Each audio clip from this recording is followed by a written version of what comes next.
Boa noite, meus amados irmãos, louvado seja Deus. Estamos aqui para mais um momento, não é? Graças a Deus, confiando no Senhor, será o nosso, se Deus quiser, segundo os nossos planos, né? Será a nossa última mensagem gravada da quarta-feira, né? Então, segundo a nossa reunião com o Conselho de Obreiros, não é? Tivemos ontem.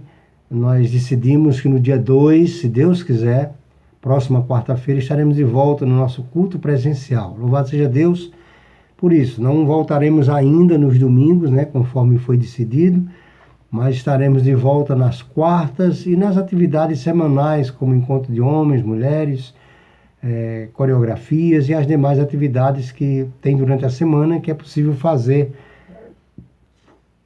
usando o espaço que temos, né? Por enquanto, as nossas amadas crianças não podem participar dos cultos, porque a ideia delas participarem do culto está atrelada à ideia da volta das escolas, né? Então, assim como não puderam voltar às escolas, também não estão podendo voltar às atividades para as crianças nas igrejas. A nossa escola bíblica dominical também permanece, continua aí aguardando, porque nós não podemos utilizar as salas, né? Porque as salas não têm o ambiente para a gente distanciar por 1,5 m, 2 metros por pessoa, tá certo? Por enquanto, nosso templo é bastante privilegiado, 20% dele já dá aí 60 pessoas, então graças a Deus que podemos cultuar, né? As pessoas que têm comodidade, então são orientadas a ficar em casa, né? Então, ou tomar todos os cuidados, se quiserem participar dos cultos, serão bem-vindas, mas tomando todos os cuidados. Ninguém pode estar na igreja sem máscara, estaremos lavando as mãos sempre, estaremos com álcool em gel, estaremos com aferidor de temperatura, né, para que tudo esteja conforme a vontade de Deus. E vamos estar voltando aí, orando ao Senhor. Nós já estamos tendo casos aí de pessoas que já tiveram, que já estão tendo de novo, isso a nível de mundo, né? Inclusive o Brasil. Então isso reforça os nossos cuidados, ninguém sabe nada sobre essa doença, mas também entendemos que espiritualmente falando somos privilegiados de participar, né, de um grupo, de ter Deus como sendo o nosso Senhor e Salvador, né? Não vamos ser imprudentes, mas vamos confiar no Senhor também. Louvado seja o nome de Jesus. E para essa noite, eu gostaria de convidar os irmãos para estarmos lendo aqui no capítulo 9 de Atos. Nós vamos falar de uma pessoa bem especial aqui, né? Uma pessoa que se destaca aqui nesses versículos até o versículo 19, e para buscarmos, né, aprender um pouquinho sobre o que é representar, na verdade, o amor de Jesus, né? Então, quero convidar você a estar lendo comigo, não é? Atos capítulo 9, a partir do versículo 1, que diz assim: Saulo, porém, ainda respirando ameaça e morte contra os discípulos do Senhor, dirigiu-se ao sumo sacerdote e pediu-lhe cartas para as sinagogas de Damasco, a fim de que, caso encontrasse alguns do caminho, tanto homens como mulheres, os conduzisse preso a Jerusalém. Mas seguindo ele viagem e aproximando-se de Damasco, de repente uma luz resplandecente vinda do céu o cercou. E caindo por terra, ouviu uma voz que lhe dizia: Saulo, Saulo, por que me persegues? Ele respondeu ou perguntou: Quem és tu, Senhor? O Senhor respondeu: Eu sou Jesus a quem persegues. Mas levanta-te e entra na cidade, e lá te será dito o que precisas fazer. Os homens que viajavam com ele, ouvindo a voz, caíram emudecidos, mas não viram ninguém. Saulo levantou-se do chão e, abrindo os olhos, não enxergava coisa alguma. Então, guiado pela mão, foi conduzido a Damasco e ficou 3 dias sem enxergar, sem comer nem beber. Havia em Damasco certo discípulo chamado Ananias. O Senhor lhe disse numa visão: Ananias, Ele respondeu: aqui estou, Senhor. O Senhor lhe ordenou: levanta-te, vai à rua chamada direita e procura na casa de Judas um homem de Tarso, chamado Saulo. Ele está orando agora. E viu numa visão um homem chamado Ananias entrar e impor-lhe as mãos para que recuperasse a vista. Ananias respondeu: Senhor, ouvi de muitos acerca deste homem, quantos males tem feito aos teus santos em Jerusalém. E aqui está autorizado pelos principais sacerdotes para prender todos os que invocam o teu nome. Mas o Senhor lhe disse: vai, porque ele é para mim um instrumento escolhido para levar o meu nome perante os gentios, reis e israelitas. Pois eu lhe mostrarei quanto é necessário sofrer pelo meu nome. Ananias foi e entrou na casa e, impondo-lhe as mãos, disse: Saulo, irmão, o Senhor Jesus, que te apareceu no caminho por onde vinhas, enviou-me para que voltes a enxergar e fique cheio do Espírito Santo. Logo caíram-lhes dos olhos algo como umas escamas, e ele recuperou a vista. Então, levantando-se, foi batizado. E, tendo-se alimentado, fortaleceu-se. Saulo permaneceu alguns dias com os discípulos que estavam em Damasco.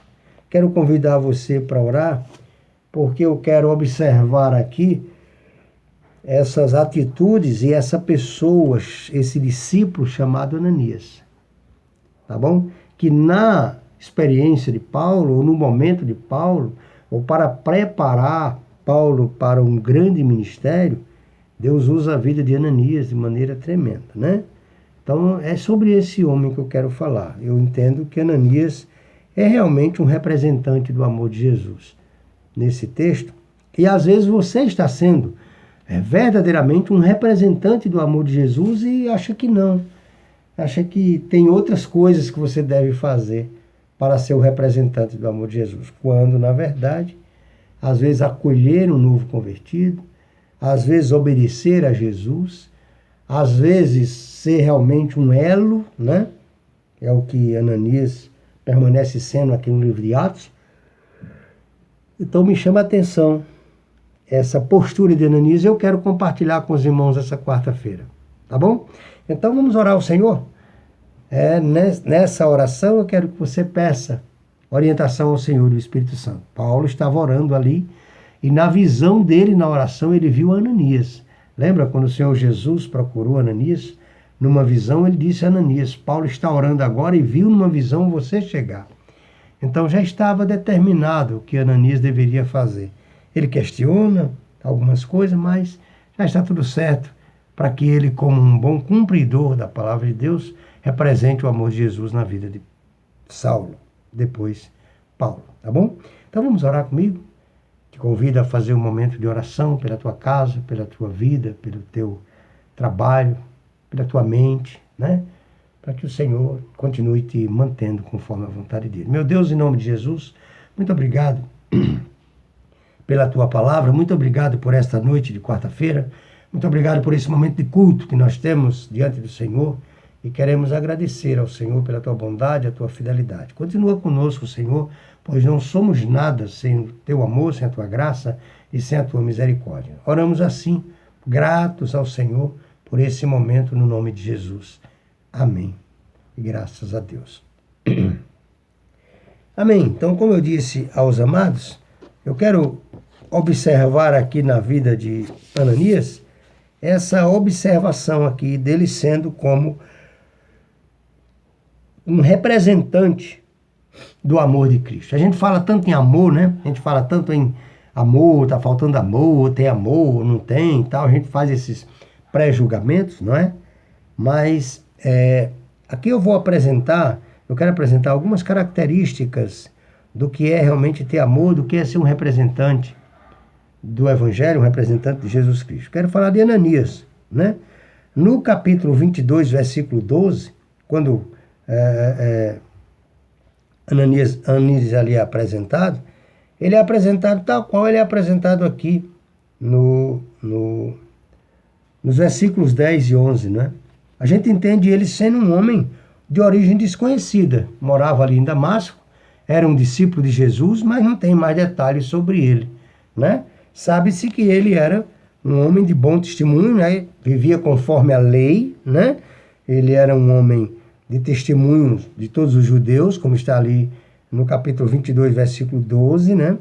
Piedoso, conforme a lei, ou seja, era um homem que era íntegro, né? Conforme a lei, ele é apresentado ali como um homem piedoso, morador, né? De Damasco, e discípulo de Jesus, como está aí no versículo 10 do capítulo que lemos.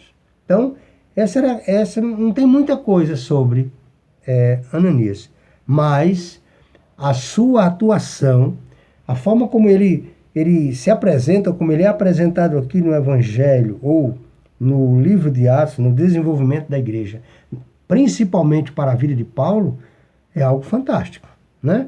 A gente vê esse homem de origem desconhecida, mas que tem uma grande missão, né? Qual é a missão de Ananias, né? Ele está aí no versículo 11, quando de repente ele está em casa, né? Conforme o texto diz aí, né? De repente ele está em casa e recebe uma visita aí do Senhor, né? Como que uma visão. Havia em Damasco um certo discípulo chamado Ananias.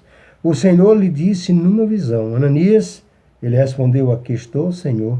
E aí vem a missão que é dada pelo Senhor Jesus. O Senhor lhe ordenou: levanta-te e vai à rua chamada direita e procura a casa de Judas, um homem de Tarso, chamado Saulo.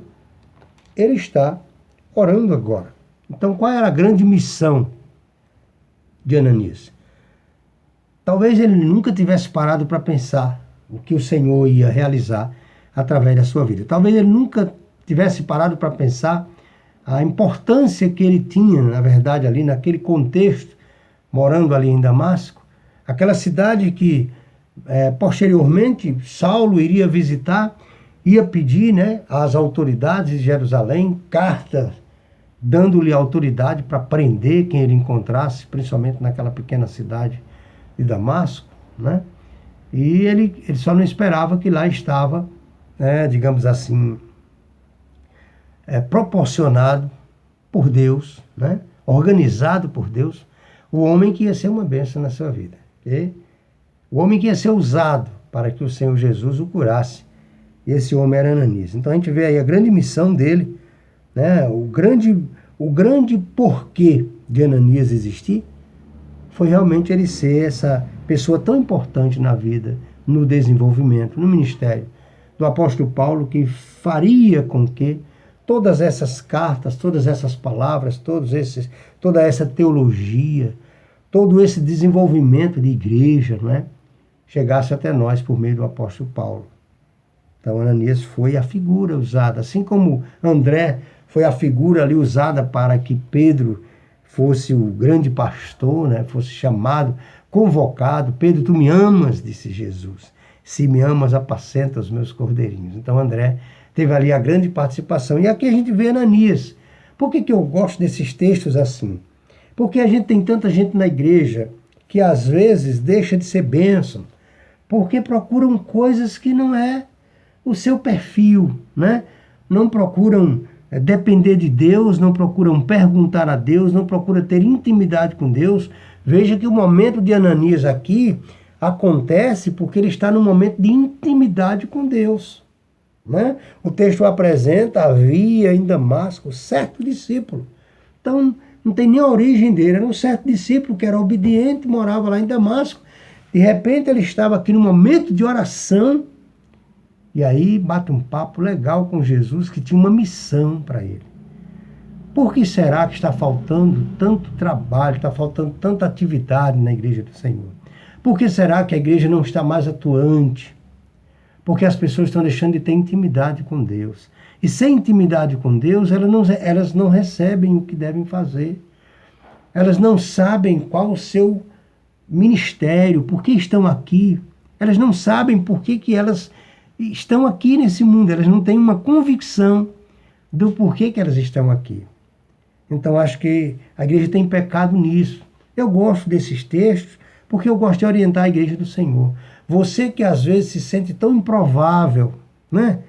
E de repente Deus quer realizar uma grande obra usando a tua vida. De repente Deus quer te usar para ganhar uma pessoa que vai, tipo, mobilizar Juazeiro, vai mobilizar o Estado. De repente Deus quer te usar com a tua simplicidade para ganhar aquela pessoa que vai ser um grande instrumento nas mãos de Deus. Mas você não acredita, porque às vezes você quer fazer outra coisa, às vezes você quer cantar, às vezes você quer evangelizar, às vezes você quer pregar, às vezes você quer se destacar, quando na verdade o teu ministério não está no destaque, está realmente no anonimato. Por isso que a gente vê em Ananias aqui, a sua grande missão era realmente resgatar Saulo, principalmente num momento aqui muito grande. É claro que ele, como uma pessoa comum, aí no versículo 13, a gente vê a sua hesitação, e ela é compreensiva. Mas, Senhor, logo esse homem, eu tenho ouvido muito desse homem, ele tem vindo, né, ele tem destruído a vida dos teus santos em Jerusalém, tem causado tanto mal. Eu acho que Ananias aqui estava falando daquele momento de Estevão, né? Eu acho que Ananias estava se referindo, Senhor, esse camarada permitiu na morte de Estevão. Ele foi o soldado que segurava as vestes das pessoas enquanto elas apedrejavam Estevão até a morte. Já pensou? E sou eu que o Senhor quer que vá ao encontro dele? Eu sou, pela fé, ligado pelo teu sangue, pelo ministério do Senhor, a Estevão. Estevão é o meu irmão em Cristo. Como o Senhor vai tá me separando para ir atrás desse homem, para fazer algo de bom para ele? Então ele questiona aí no versículo 13, né? Senhor, eu tenho ouvido muito mal sobre esse homem. Mas Jesus lhe chama a obediência, não é? Ele diz, vai, porque eu quero ensinar algumas coisas a Saulo, e ele só vai aprender se você for lá, né? Ele vai aprender o que é sofrer pelo meu nome, mas é necessário que você vá lá. E eu acho interessante aqui, porque depois de hesitar, ele de pronto obedece ao Senhor Jesus. E a gente percebe que essa obediência, que está aí no versículo 17, que ele vai, né, sem mais questionar, sem chegar lá dizendo, eu não vinha não, mas é porque Deus mandou e tal. Não, ele não diz nada disso. Ele obedece aí no versículo 17. A gente vê aí antes, no capítulo 8, versículo 26 e 27, né, que a gente entende que é uma característica de obediência, né? A gente percebe que ser obediente é uma característica do, como é que eu posso dizer, do discípulo. A gente vê aí no capítulo 8, se você voltar um pouquinho ao versículo 26 e 27, dependendo da sua Bíblia, você nem volta. No versículo 26 e 27, você vai ver aí o que acontece com Filipe e o eunuco. Por que é que aquele eunuco da tesouraria da Etiópia, né, em toda a África, o continente africano, ia ser impactado a partir desse momento do eunuco com Filipe? E a gente vê a mesma característica de Filipe nessa obediência. Ele vai em outra direção porque o Espírito manda ele ir. Ele segue fazendo outra coisa porque o Espírito manda ele ir. Né? Quando ele muda de rota, então ele vê ali o oficial, né? Oficial de Candace, né? Rainha dos etíopes. O que era superintendente de todo o seu tesouro. Ele viera adorar em Jerusalém. E ao ter essa visão, Filipe agora simplesmente é utilizado. E não é Filipe apóstolo, é Filipe evangelista. É um irmão simples como é aqui Ananias. Esse Filipe aqui, que o evangelho vai chegar a toda a Europa, não é o Filipe apóstolo. É o Filipe evangelista da igreja. Ele sai da igreja num culto normal, Deus o direciona em posição diferente, e lá ele vê uma carruagem que vem, nessa carruagem vem o etíope, ali a gente já conhece a história, ele sobe na carruagem, explica aquela leitura de Isaías que estava sendo feita ali, o homem vinha de um momento de adoração, e aquele homem, quando vê água, ele diz, pronto, aí está a água, eu creio, o que me impede de ser batizado. E o mais impressionante é o que vai acontecer com Paulo, a mesma coisa. Filipe aqui é utilizado aqui numa obediência que parece ser uma característica do discípulo. Obedecer. Parece ser uma característica do discípulo, porque a desobediência é um retrato da rebeldia, que é desde o Jardim do Éden, né?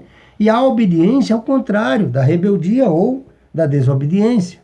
E isso agrada o Senhor. Nisso somos conhecidos como seus discípulos, sendo atuantes, né? Então, a gente vê aqui uma pronta obediência. A sua atitude amorosa, o que me impressiona aí no versículo 17, é que ele chega na casa de Saulo e ele chega tratando Saulo como irmão. Olha como ele tem uma fé tão voltada para Jesus, que depois que ele escuta que Jesus quer fazer uma obra especial na vida de Saulo, ele já chega lá dizendo, Saulo, irmão, Jesus, o mesmo Jesus que você encontrou a caminho aí de Damasco, ele me visitou e disse que eu viesse aqui para curar você e que você fosse cheio do Espírito Santo. Que visita maravilhosa, né? Como ele chega tratando Saulo como sendo seu irmão. Olha que camarada amoroso, camarada especial, não é? Ele se torna tão especial na vida de Saulo que a gente vê aí no capítulo 22, versículo 13, quando Saulo está formando ali, formalizando a sua defesa, ele, com detalhe, ele fala de Ananias. Ele diz que estava vindo e conta todo o seu testemunho. Eu estava vindo naquela direção e um homem, eu caí, ele conta todo o negócio e diz, e um homem chamado Ananias estava lá. Então a gente vê a força espiritual de Ananias, né? Como ele é levado desse testemunho do apóstolo Paulo, que já lá no capítulo 22, quando ele está testemunhando, né? Apresentando a sua defesa, ele não deixa de fora o momento especial que ele teve por meio de Ananias. Então você não sabe até onde vai algo que você faz por alguém, então faça. Você não sabe até onde vai algo que você representa na vida de alguém, represente, faça, ainda que você julgue simples, faça. Isso vai fazer uma grande diferença, talvez, na vida daquela pessoa. Se você tem Jesus como Senhor e Salvador, represente o Evangelho. Seja um representante do Evangelho. Não é? Porque nós estamos aí com muita gente representando o mal, representando o diabo, mesmo se utilizando de religiões, mesmo se utilizando de títulos, né? Seja uma bênção como foi Ananias. Diz que Paulo foi fortalecido aqui, foi batizado, e daqui começa o grande ministério do apóstolo Paulo. E eu fico pensando como Ananias se tornou importante, levando, apresentando. Quando os discípulos rejeitavam a palavra de Paulo, você vai vendo aí em todo o livro de Atos, quando as pessoas rejeitavam uma palavra de Paulo, ele dizia, não, eu sou testemunho do que aconteceu com ele é realmente uma nova criatura. Como é bom que um novo convertido tenha alguém que diga assim, olha, eu sou testemunho do que ele realmente, do que aconteceu, andando junto, caminhando junto. Nessa quarta-feira, essa palavra é para que você levante a cabeça. Você que Deus já tem usado tremendamente na vida de pessoas, né? Deus já tem usado tremendamente para você ser bênção na vida de pessoas, mas o diabo às vezes quer te dizer assim, olha, o que você fez não tem valor nenhum. Aquela pessoa, por exemplo, caiu, aquela pessoa, por exemplo, está vivendo uma fé meio que diferente. Olha, faça a sua parte. Eu quero concluir as minhas palavras dizendo que é desafiador. Fazer a vontade de Deus é desafiador. Mas, irmãos, é prazeroso. É prazeroso. A batalha é prazerosa porque nós trabalhamos no maior ministério já existente. Transformação de vidas. Isso é show. Isso é fantástico. Que Deus abençoe a cada um de nós. Que Deus abençoe a sua igreja. Que Deus nos ajude. Que Deus seja realmente tudo aquilo que a gente quer que Ele seja nas nossas vidas. Para que isso aconteça, nós temos que ser o que Deus quer que sejamos. Que Deus nos abençoe, nos livre de todo o mal. Que a graça do Senhor seja conosco para todo sempre. No nome de Jesus. Amém.